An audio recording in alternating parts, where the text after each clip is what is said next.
Haleluya, shalom. Senang bisa kembali menyapa Bapak Ibu Saudara dimanapun berada dalam program kebenarannya yang memberkatakan kita semua. Saya percaya kita boleh ada sampai saat ini karena ada satu sobat yang selalu setia menemani kita. Haleluya, kita naikkan pujian ini.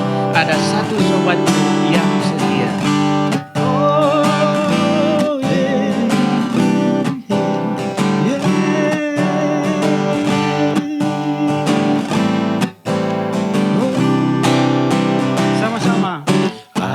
Satu sobatku yang setia, tak pernah dia tinggalkan diriku. Di waktu aku susah, waktuku sendirian, dia selalu menemani diriku. Namanya Yesus, namanya Yesus, nama Yesus, nama Yesus, nama Yesus yang menghibur hatiku. Oh, namanya Yesus, namanya Yesus, nama Yesus yang menghibur hatiku. Ada satu sobatku, ada satu sobatku yang setia,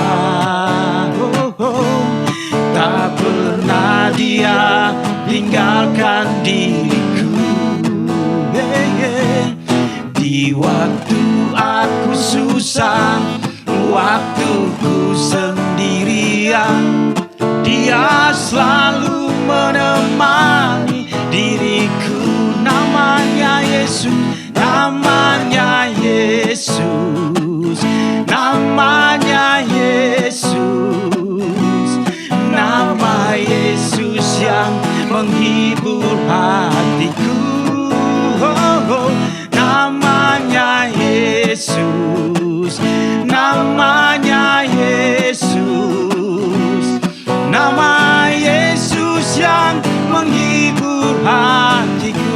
Nama Yesus, namanya Yesus, namanya Yesus, nama Yesus yang menghibur hatiku.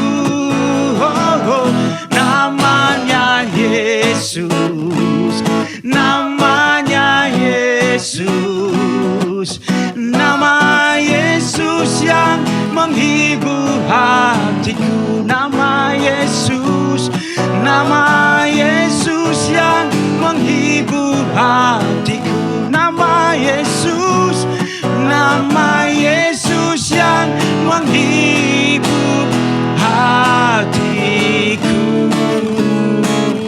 Haleluya, nama Yesus, nama di atas segalanya. Haleluya, puji Tuhan. Mari setiap kita datang di hadirat Tuhan, teduhkan hatimu untuk kau bisa mendengar suara Tuhan di hadiratnya. Dia berfirman, marilah kepadaku hai kamu yang letih, lesu dan beban berat, aku akan memberi kelegaan kepadamu. Belajarlah daripadaku karena aku lemah lembut dan rendah hati. Biar kita datang dengan rendah hati di hadapan Tuhan yang Maha Kudus. Dia sobat yang setia, yang tak pernah meninggalkan perbuatan tangannya. Saudara dan saya adalah biji matanya Tuhan. Biarlah kita datang dengan segenap hati, segenap kekuatan, segenap akal budi. Kita persembahkan yang terbaik buat Tuhan. Dan segala yang terbaik sudah disediakan buat anak-anaknya. Biarlah kita menikmati hadirat Tuhan. Demi nama Yesus Kristus kami berdoa dan mengucap syukur. Haleluya. Amin.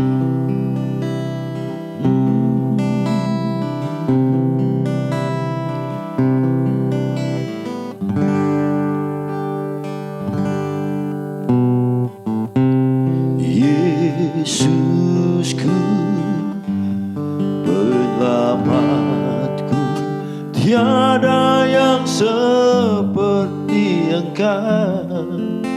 Setiap hari ku memuji keajaiban kasih-Mu.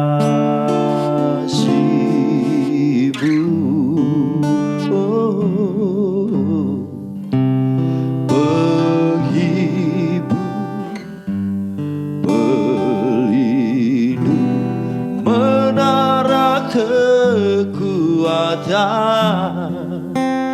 Biarlah semua yang bernafas tak berhenti menyembah. Sama-sama katakan, nyanyi dan bersoraklah. Nyanyi dan bersoraklah bagi Dia.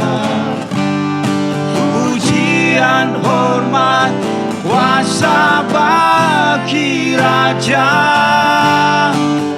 Gunung tunduk, laut bergelora, mendengar nama-Mu. Ku bersuka atas perbuatan-Mu.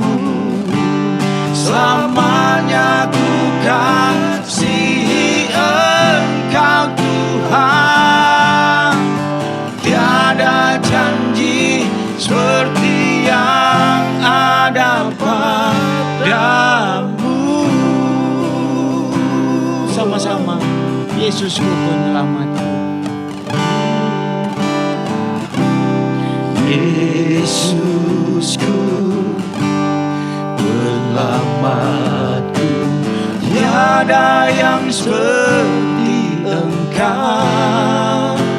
Setiap hari ku memuji keajaiban kasih-Mu.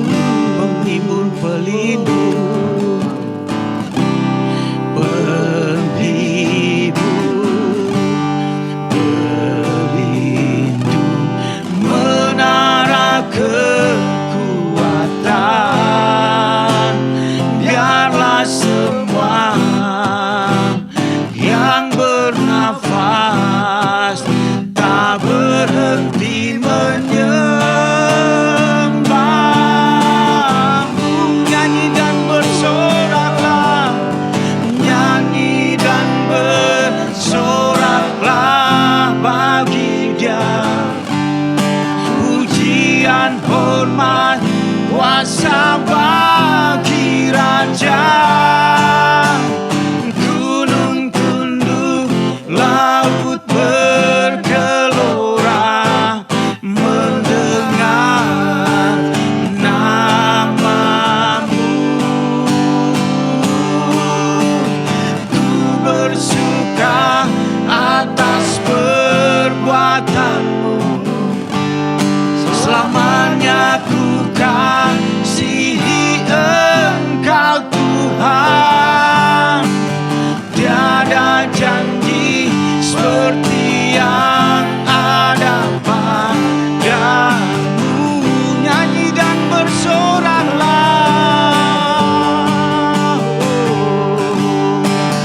nyanyi dan bersoraklah bagi Dia. Pujian, hormat, kuasa bagi Raja. Gunung tunduk, laut bergelora, mendengar nama-Mu. Ku bersuka atas perbuatan-Mu. Selamanya ku kasihi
pujian, hormat, kuasa bagi Raja.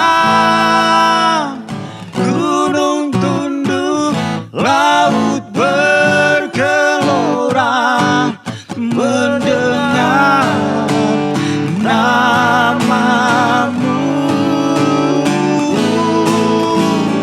Ku bersuka atas perbuatanmu, selamanya ku kasihi Engkau Tuhan.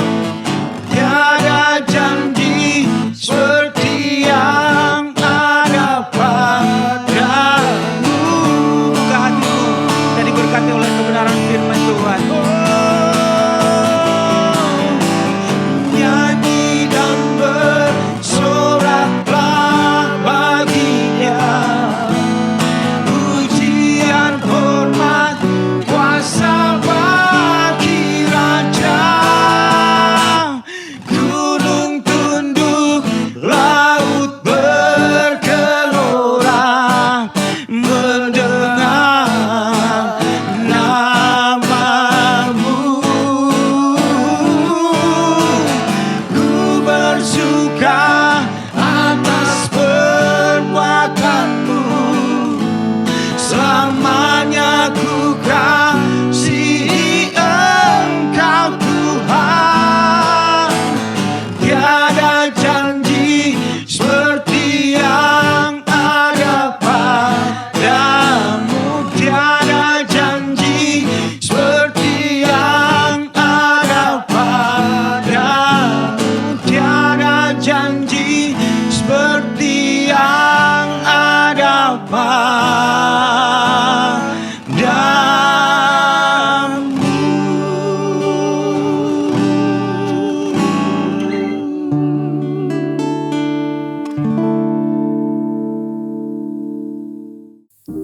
Haleluya, puji Tuhan. Baik saudara terkasih, kita telah memuji menyembah Tuhan, dan hari ini kita akan siapkan hati kita untuk ditabur akan kebenaran firman Tuhan. Tapi sebelumnya, mari kita bersatu di dalam doa. Kami selalu bersyukur atas kebaikan-Mu Tuhan Yesus di sepanjang kehidupan kami. Dalam setiap ibadah kami, dalam pujian penyembahan yang kami angkat di hadapan Tuhan, biarlah pujian penyembahan itu menjadi satu dupa yang harum yang berkenan di hadapan Tuhan.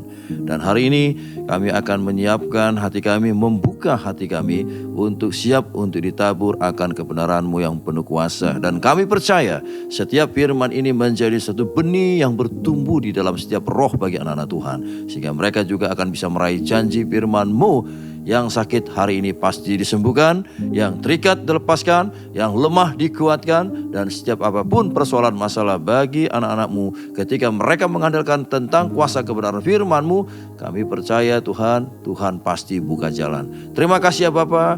Penuhi kami dengan hikmat dan kuasa-Mu, agar setiap sabda firman ini sungguh-sungguh menjadi suatu kekuatan yang baru. Ajari hamba Tuhan agar tidak mencuri kemuliaan Allah, tapi menyatakan kuasa-Mu, sehingga sungguh-sungguh firman ini menjadi berkat bagi anak-anak-Mu Tuhan. Inilah doa kami dalam nama Tuhan Yesus. Haleluya, sama-sama kita katakan amin. Baik saudara terkasih dalam nama Tuhan Yesus, dimanapun Anda berada, kami percaya firman ini pasti akan menjadi berkat bagi kita semua. Hari ini tema khotbah kita berbicara takut akan Tuhan, fear of God. Takut akan Tuhan. Sebenarnya kalau berbicara takut akan Tuhan, ini sebenarnya berbicara apa sebagai orang percaya? Apakah kalau kita dibilang takut akan Tuhan, kita itu tidak berani datang untuk berdoa, untuk masuk ke dalam hadirat Tuhan? Apakah seperti itu orang yang takut akan Tuhan? Tidak saudaraku. Kalau kita menempatkan takut akan Tuhan, sehingga karena dosa kita takut datang untuk berdoa, sehingga ketika dosa kita tidak mau datang beribadah, maka bukan hal ini yang dimaksud takut akan Tuhan. Kalau hal yang demikian yang kita lakukan, berarti kehidupan kita tidak menyadari penyertaan kasih Kristus di dalam hidup kita. Ingat saudaraku, kita itu anak roh, bukan anak daging. Kalau kita anak roh, perbuatan iman kita harus kita lebih prioritaskan. Jadi apapun dosa kesalahan saudara, jangan engkau takut untuk datang kepada Tuhan. Karena tidak ada ayat Alkitab berkata ketika kita percaya Yesus ada roh ketakutan. Makanya hari ini kita harus hati-hati saudaraku. Apapun dosa pelanggaran yang kau lakukan di hadapan Tuhan, jangan kau tinggalkan persekutuanmu dengan Tuhan. Justru ketika kita ada persoalan, masalah, apapun setiap pelanggaran dosa kita, terus aja Anda datang berdoa. Karena perubahan itu adalah milik Tuhan. Makanya saya selalu mengingatkan bagi kita, kalau kita ada berbuat dosa, kita jauh dari Tuhan, justru hidup kita lebih parah saudaraku. Ingat, iblis tidak akan pernah suka kalau kita dekat dengan Tuhan. Memang itu peranan iblis. Makanya hari ini coba kita belajar dari kitab Pemazmur. Berbicara apa sebenarnya takut akan Tuhan ini. Supaya kita mengerti tentang pemahaman firman Tuhan di dalam kehidupan kita. Supaya kita tidak salah untuk menerapkannya dalam hidup kita. Coba kita buka dalam Pemazmur. Mazmur 112 ayat 1 sampai dengan 10. Mazmur 112 ayat 1 sampai dengan 10. Demikian firman Tuhan. Saya akan bacakan bagi kita semua. Perikopnya, bahagia orang benar. Berbahagialah orang yang takut akan Tuhan, yang sangat suka kepada segala perintahnya. Ingat saudara, berarti orang yang takut Tuhan adalah orang yang suka kepada perintahnya. Berarti di sini peranan orang yang takut Tuhan adalah orang yang sungguh-sungguh mau melakukan setiap perintah-perintah firman-Nya. Itu artinya takut akan Tuhan. Bukan ketika kita ada persoalan, mungkin ada dosa pelanggaran kita lakukan, kita tidak berani untuk datang kepada Tuhan. Jangan saudaraku. Karena ketika engkau percaya pada Yesus, ingat Alkitab berkata tidak ada roh ketakutan bagi setiap orang yang pengikut Yesus. Karena iblis tidak akan suka kalau kita datang dekat dengan Tuhan. Ya, ayat yang kedua. Anak cucunya akan perkasa di bumi. Angkatan orang benar akan diberkati. Harta dan kekayaan ada dalam rumahnya. Kebajikannya tetap untuk selama-lamanya. Ini suatu janji firman Tuhan. Kalau kita sungguh-sungguh takut akan Tuhan. Di dalam gelap terbit terang bagi orang benar. Pengasih dan penyayang orang yang adil. Mujur orang yang menaruh belas kasihan. Dan yang memberi pinjaman, yang melakukan urusannya dengan sewajarnya. Sebab ia tidak akan goyah untuk selama-lamanya. Orang benar itu akan diingat selama-lamanya. Ia tidak takut kepada kabar celaka, hatinya tetap penuh kepercayaan kepada Tuhan. Artinya, setiap persoalan apapun, ketika engkau takut akan Tuhan, itu tidak akan membuat dirimu untuk engkau tidak berani datang kepada Tuhan. Jadi ini ayat ini mengingat bagi kita, apapun persoalan masalah saudara, jangan sampai iman percayamu goyah untuk kau datang kepada Tuhan Yesus. Ia tidak takut kepada kabar celaka, hatinya tetap penuh kepercayaan kepada Tuhan. Hatinya teguh, ia tidak takut sehingga ia memandang rendah para lawannya. Ia membagi-bagikan, ia memberikan kepada orang miskin. Kebajikannya tetap untuk selama-lamanya, tanduknya meninggi dalam kemuliaan. Orang fasik melihatnya lalu sakit hati, ia menggertakkan giginya lalu hancur. Keinginan orang fasik akan menuju kebinasaan. Kitab Pemazmur menulis ayat firman ini justru mengingatkan bagi kita bahwa orang yang takut akan Tuhan adalah orang yang sungguh-sungguh setiap apapun peraturan perintah dari firman itu dia melakukannya dengan baik dan benar.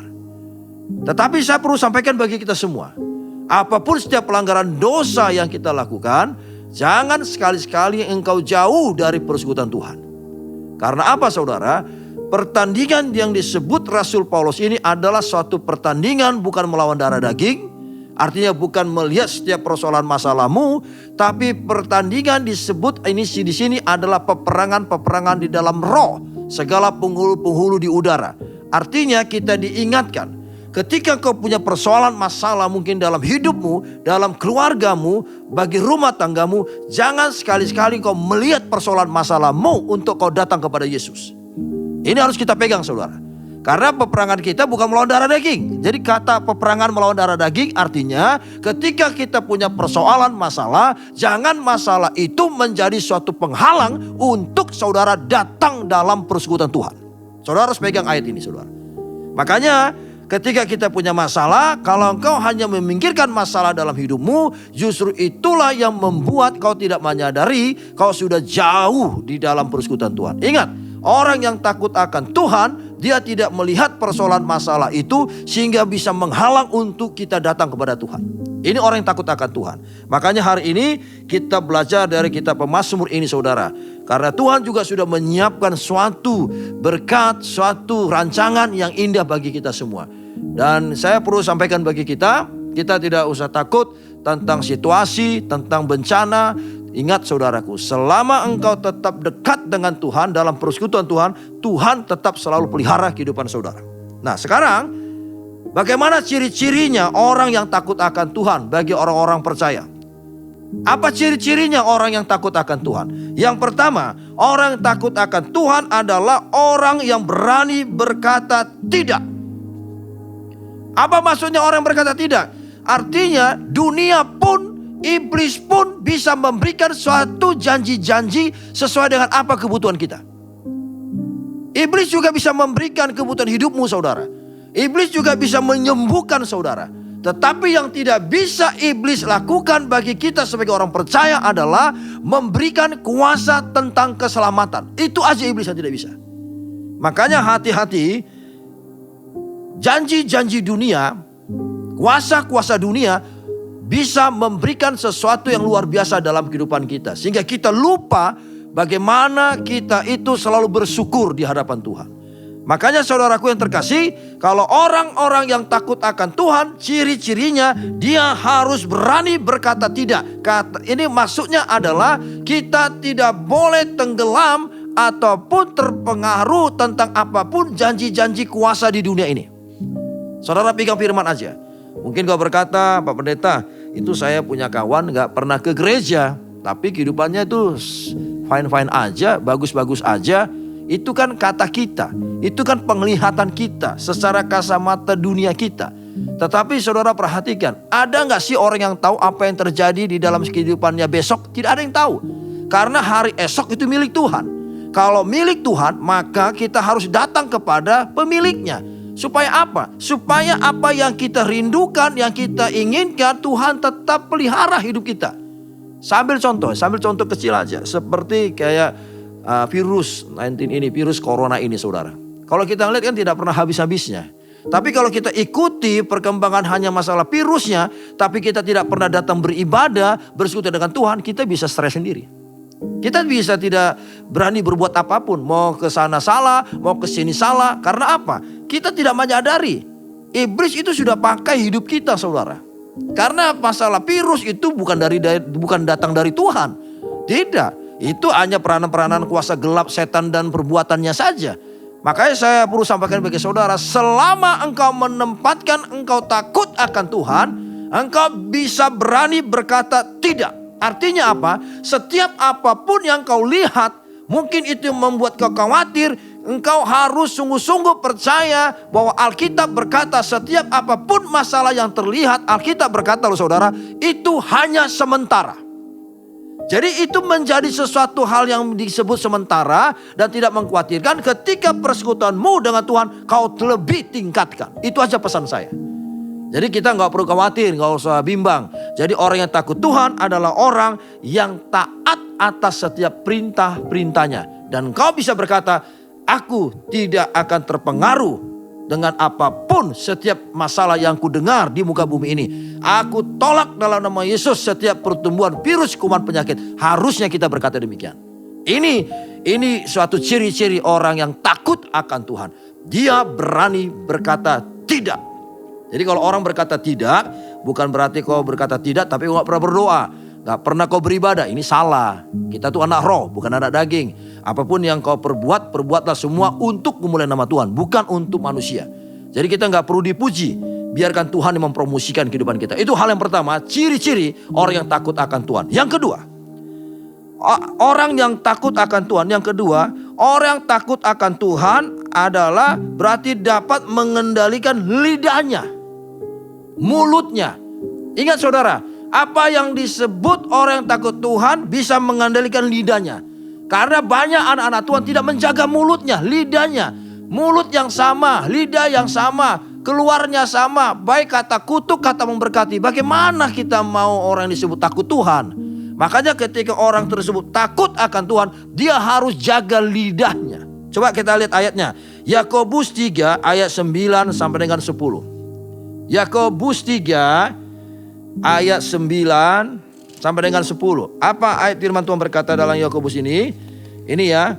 Jadi setiap orang yang takut Tuhan, yang kedua, dia harus menjaga lidahnya. Mulutnya dia jaga. Jangan memperkatakan kata-kata kotor, saudara. Kita dengan mulut yang sama seharusnya yang keluar dari mulut kita dan lidah kita harus kata-kata yang memberkati. Inilah ciri-ciri orang yang takut akan Tuhan. Saya akan bacakan. Yakobus 3 ayat 9 sampai dengan 10. Dengan lidah kita memuji Tuhan. Ingat ya, dengan lidah. Bapa kita, dan dengan lidah kita mengutuk manusia yang diciptakan menurut rupa Allah. Makanya kau jaga mulutmu, saudara. Kita harus jaga lidah kita. Jangan yang dikeluarkan dengan mulut yang sama. Perkataan kutuk, perkataan berkat ini bisa gabung. Gak mungkin, saudara. Jadi orang yang takut akan Tuhan, dia jaga lidahnya. Memperkatakan kata-kata yang memberkati, bukan memperkatakan kata-kata yang mengutuki. Itu saudara harus pegang ya. Orang yang takut Tuhan, dia jaga lidahnya. Dari mulut yang satu keluar berkat dan kutuk. Itu saudara. Hal ini saudara-saudaraku tidak boleh demikian terjadi. Jadi orang yang takut Tuhan adalah orang yang sungguh-sungguh menjaga lidahnya, mulutnya. Jangan lagi ada kata-kata yang mengutuki, saudara. Kalau ada anak-anak kita yang mungkin tidak bisa dibilang, gak boleh kau keluarkan kata-kata yang mengutuki. Mungkin suamimu, mungkin istrimu, sahabat, temanmu. Marilah kita belajar dari kitab Pemazmur ini, saudara.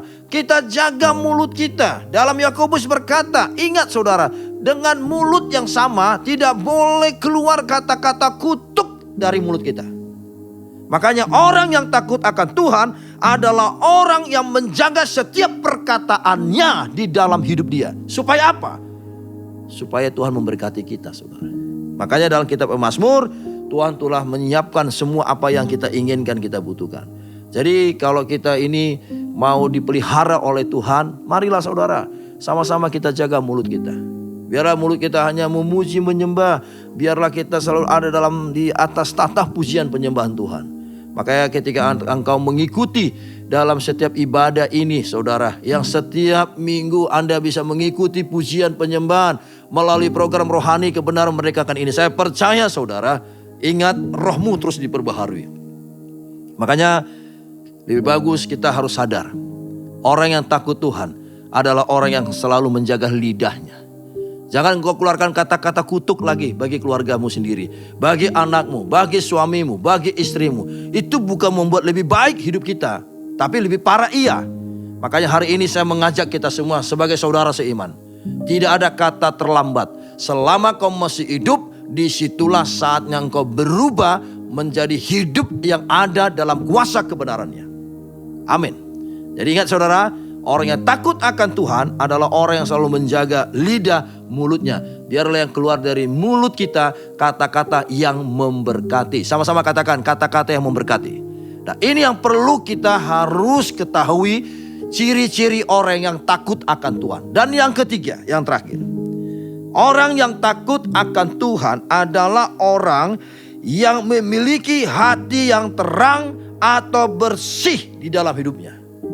Saya ulangi. Orang yang takut Tuhan adalah orang yang memiliki hati yang terang atau bersih.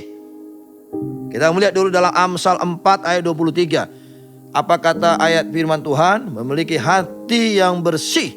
Ya, jadi orang yang takut Tuhan, di sini ayat Amsal berkata, orang yang selalu memiliki hati yang terang atau bersih.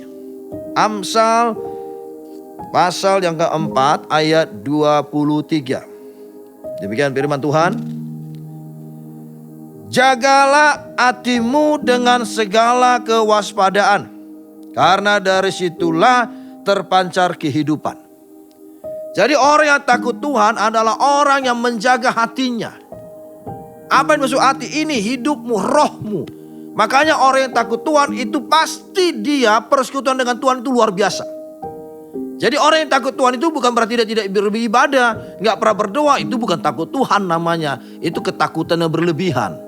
Makanya dalam kondisi apapun, ingat saudara, mungkin dalam suasana akhir zaman, dalam pandemi ini, saya perlu sampaikan saudara, Mari tingkatkanlah kerohanian kita. Terus saya ingatkan, tingkatkan kerohanianmu. Jangan engkau tidak pernah beribadah setiap malam, berdoa, baca Alkitab. Itu semua peranan-peranan kuasa Allah. Orang-orang yang demikian adalah orang-orang yang takut akan Tuhan.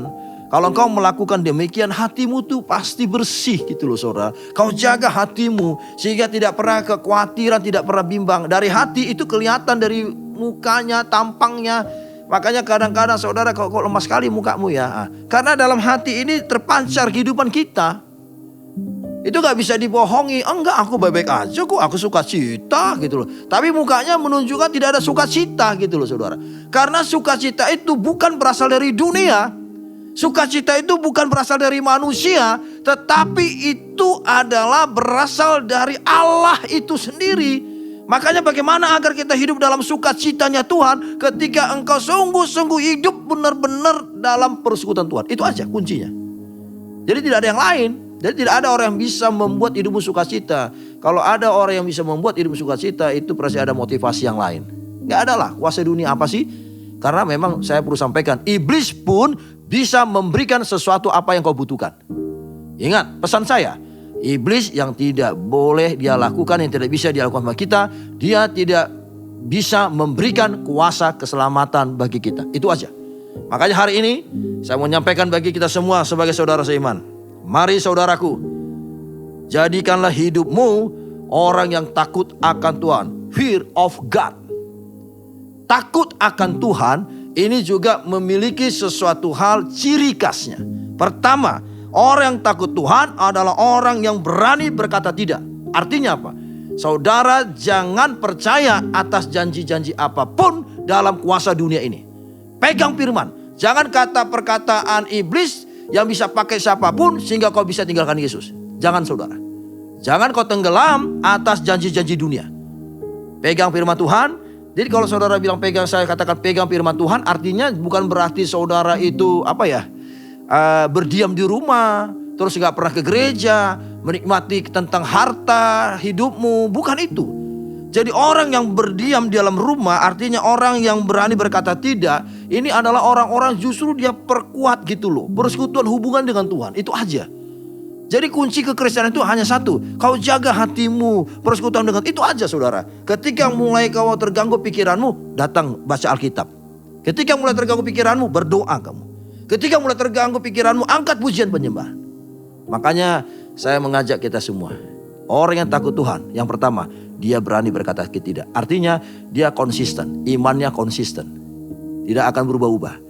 Walaupun kadang-kala dalam hidup kita, mungkin kau berkata hutangmu belum lunas terbayar. Mungkin kau berkata anakmu perlu biaya. Tapi satu hal yang perlu saya sampaikan. Kalau engkau sungguh-sungguh takut akan Tuhan, Tuhan pasti pelihara kehidupan saudara. Percayalah saudara. Jangan kau bawa mindsetmu untuk kau datang kepada Tuhan. Bukan kita tidak boleh memakai otak logika kita. Boleh.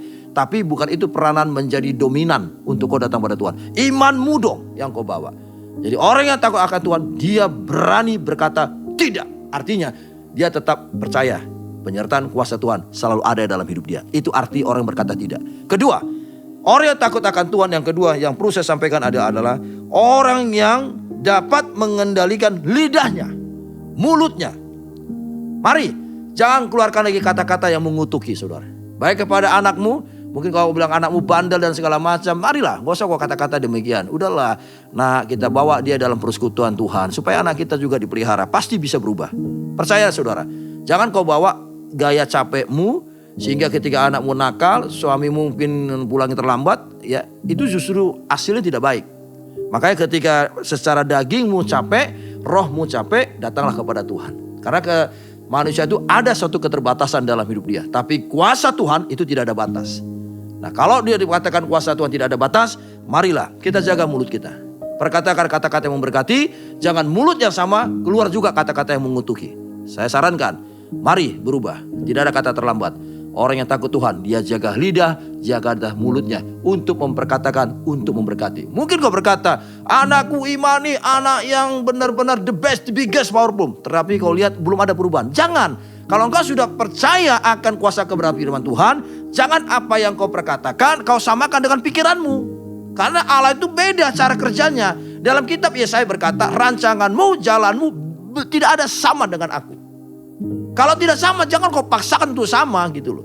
Makanya kalau engkau punya iman, kau sudah memperkatakan kata-kata yang dari mulutmu memberkati anakmu, istri, suamimu, udah percaya aja. Itu urusan Tuhan. Yang penting tetap kerohanianmu, persekutuan dengan Tuhan kau jaga, kau tingkatkan. Biar Tuhan yang bekerja. Dan saran saya, ingat, kita statusnya sebagai saksi Tuhan, bukan sebagai hakim. Kalau saksi, dia apa yang kau dengar tentang perbuatan yang besar, itu harus kau beritakan bagi semua orang. Sehingga orang yang tidak percaya menjadi percaya, orang yang tidak mau bertobat menjadi bertobat. Karena apa? Berita tentang perbuatan yang besar itu kau beritakan. Karena tugas kita sebagai pengikut Yesus hanya sebagai saksinya Tuhan. Saksinya dia, bukan lebih dari itu. Yang ketiga, orang yang takut akan Tuhan yang ketiga adalah, ciri-cirinya yang ketiga adalah memiliki hati yang terang atau bersih. Jadi kalau kita memiliki hati terang yang bersih, mari evaluasi dirimu. Apakah kau sungguh-sungguh sudah tingkatkan persekutuan dengan Tuhan atau tidak? Dan kalau kau belum, jangan kau lihat perbandingan dirimu, anakmu, suamimu dengan orang lain. Gak boleh kita saling membanding-bandingkan keluarga kita. Mari, acuan kita hanya Yesus. Kalau engkau percaya, mau hidup dengan yang diberkati, takut akan Tuhan, kau pasti jaga hatimu. Orang yang menjaga hatinya adalah orang yang tidak mau melakukan suatu perbuatan-perbuatan yang keluar dari firman Tuhan. Makanya hari ini saya mengajak kita semua. Mari saudaraku, kita mari saling menguatkan. Kita saling memberikan satu support. Supaya kita jangan sampai kau tinggalkan Tuhan Yesus. Mari, orang yang takut Tuhan adalah orang yang selalu taat atas perintah, peraturan, atas firman-Nya. Walaupun masalah dalam keluargamu, hidupmu silih berganti, jangan kau melihat persoalan masalahnya. Tapi lihatlah suatu ungkapan kasih yang Yesus telah nyatakan lebih dulu bagi kehidupan kita. Ketika engkau menyadari akan kasih Kristus, orang yang takut Tuhan, orang yang selalu menjaga hati. Dia tidak mau mengecewakan Tuhan Yesus dalam hidup dia. Dia selalu percaya di dalam Yesus selalu ada pengharapan. Di dalam Yesus selalu ada jalan dalam setiap kehidupan kita. Mari perkuat, tingkatkan persekutuanmu dengan Tuhan. Saya percaya apa yang menjadi persoalanmu, apa yang menjadi kerinduanmu, Tuhan pasti menyatakan kuasanya di dalam permohonan doa saudara. Haleluya, sama-sama kita katakan amin. Puji nama Tuhan, mari kita sama-sama bersyukur atas berkat firman Tuhan yang telah kita terima. Segala puji syukur hanya bagi Tuhan. Haleluya. Segala puji syukur bagimu. Ku tinggikan namamu selalu. Kemuliaan hanya bagimu. Terpujilah namamu. Segala puji syukur bagimu. Ku tinggikan namamu selalu. Kemuliaan hanya bagimu. Terpujilah namamu, terpujilah, terpujilah namamu, terpujilah, terpujilah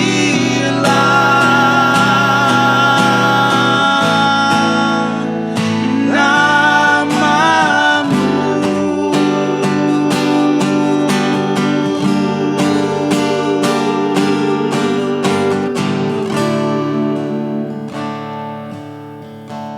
Kami selalu bersyukur atas kebaikan-Mu Tuhan di sepanjang kehidupan kami hari lepas hari.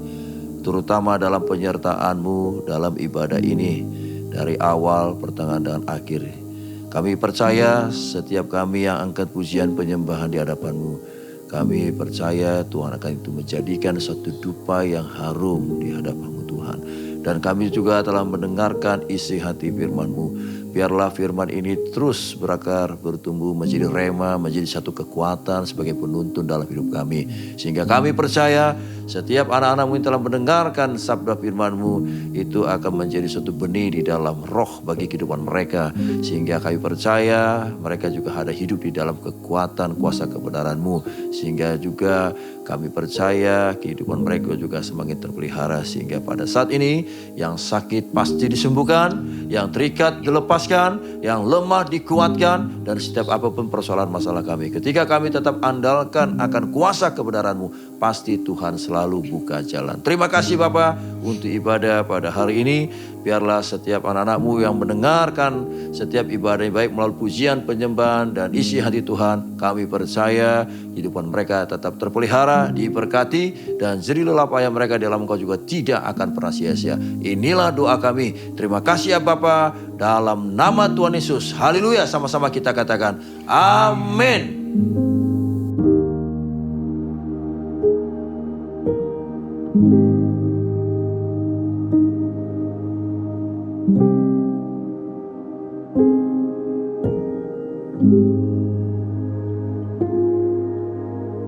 Thank you.